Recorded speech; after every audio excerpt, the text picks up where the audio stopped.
SPCS അക്ഷര പുരസ്കാരം ലഭിച്ച കൃതി എം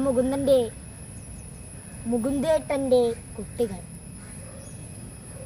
ജീവിതം കരുത്തോടെ മുന്നോട്ട് കൊണ്ടുപോകാൻ ഊർജം പകരുന്ന വാക്കുകൾ. കുട്ടികൾക്കും അവരുടെ രക്ഷിതാക്കൾക്കും അറിവിൻ്റെ വലിയ ഖനിയാണ് ഈ രസകരമായ പുസ്തകത്തിൽ മുകുന്ദേട്ടൻ നൽകുന്നത്. കുട്ടികൾക്കായി എം മുകുന്ദൻ ആദ്യമായി രചിച്ച പുസ്തകമാണ് മുകുന്ദേട്ടൻ്റെ കുട്ടികൾ.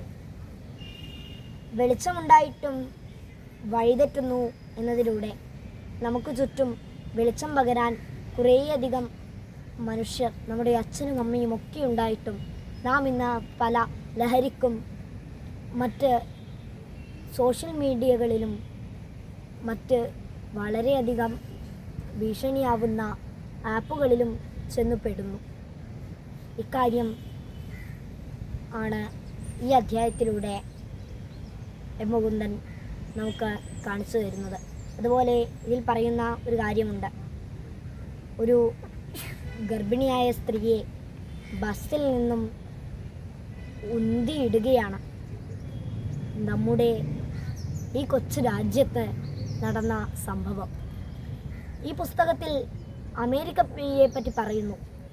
ഒരു ഗർഭിണിയായ സ്ത്രീ ഒരു ബസ്സിൽ കയറിയാൽ അവർ ഇരിക്കാൻ പറ്റാതെ നിൽക്കുകയാണെങ്കിൽ ആരും അവർക്ക് ഒരു സീറ്റ് കൊടുക്കും. എന്നാൽ ഇന്ത്യയിൽ നടന്ന സംഭവം ഒരു സ്ത്രീയെ ബസ്സിൽ നിന്ന് മുന്തിയിട്ടതാണ്. അത് പിന്നെ മനോഹരമായ ഒരു കഥയാണ് യാചകൻ്റെ കയ്യിലെ മൊബൈൽ ഫോൺ. ഇന്ന് എല്ലാ ഭിക്ഷക്കാർക്കും കയ്യിലൊരു മൊബൈൽ ഫോൺ ഉണ്ടാകും. പണമില്ലാത്തവർക്ക് ഇങ്ങനെ മൊബൈൽ ഫോൺ കിട്ടിയെന്ന് എഴുത്തുകാരൻ ആലോചിക്കുകയാണ്. അതിനുള്ള ഉത്തരം അദ്ദേഹത്തിന് കിട്ടിയതാണ്. അവർ പണമുണ്ടാക്കി മൊബൈൽ ഫോൺ വാങ്ങുന്നു. എന്നാൽ അത് ചാർജ് ചെയ്യുന്നത് താൻ യാചിക്കാൻ പോകുന്ന ഒരു വീട്ടിൽ നിന്നായിരുന്നു. രസകരമായ ഒരു അധ്യായം. പിന്നെ മുത്തശ്ശിമാരെ പറ്റി ഈ പുസ്തകത്തിൽ നന്നായി പറയുന്നുണ്ട്.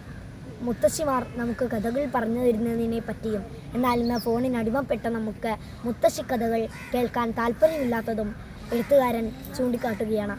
ഭക്ഷണമെന്ന കഥയിൽ നാം മുൻപിൽ വിവിധതരം ഭക്ഷണങ്ങൾ നിരത്തി വെച്ചിട്ടും നാം കഴിക്കാത്തതാണ്.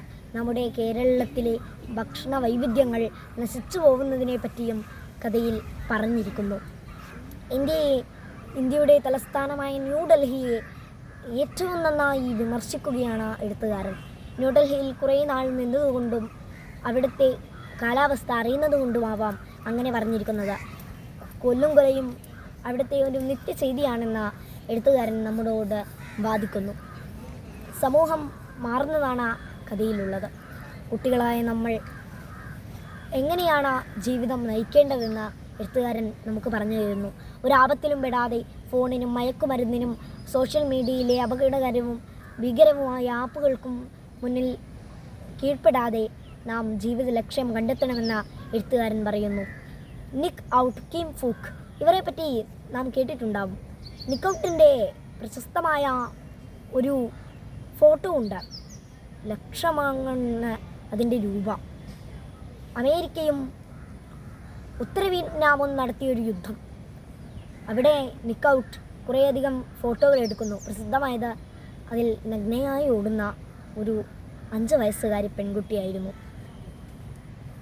ഈ ഫോട്ടോ അദ്ദേഹം എടുക്കുന്നു. എന്നാൽ ഫോട്ടോ എടുത്ത പണമുണ്ടാക്കലല്ലായിരുന്നു അദ്ദേഹത്തിൻ്റെ ലക്ഷ്യം.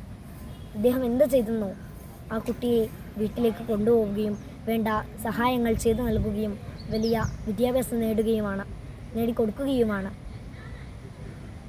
കിം ഫൂക്ക് എന്നായിരുന്നു ആ പെൺകുട്ടിയുടെ പേര്. ഈ പറഞ്ഞ നിക്ക് ഔട്ട് ഒരിക്കൽ എം മുകുന്ദൻ്റെ വീട്ടിലെത്തുകയും കദളിപ്പഴവും ചായയും കുടിച്ച് മടങ്ങിപ്പോവുകയും ചെയ്യുന്നു. ഒരിക്കൽ ഇനി വരുമ്പോൾ കിം ഫൂക്കിനെയും കൊണ്ടുവരുമോ എന്ന് എഴുത്തുകാരൻ ചോദിക്കുമ്പോൾ ഉറപ്പായും കൊണ്ടുവരുമെന്ന് പറയുകയാണ്. വളരെ രസകരവും എന്നാൽ നല്ല അറിവ് നൽകുന്നതുമായ ഒരു പുസ്തകം. ലോകവിജ്ഞാനമാണ് പുസ്തകത്തിൽ കുടികൊള്ളുന്നത്. ലോകത്തിൻ്റെ സകലമാന അറിവും നമുക്ക് ഒറ്റയടിക്ക് പുസ്തകത്തിൽ നിന്നും ലഭ്യമാവുന്നു. അറിവിൻ്റെ ഒരു മഹാസാഗരമാണ് കുട്ടികളുടെ ആത്മാവിൽ തൊടുന്ന രചനയാണ് മുകുന്ദേട്ടൻ്റെ കുട്ടികൾ. എല്ലാവരും പുസ്തകം വായിക്കുക, വായിച്ച് കുറേയധികം അറിവുകൾ നേടുക. നന്ദി, നമസ്കാരം.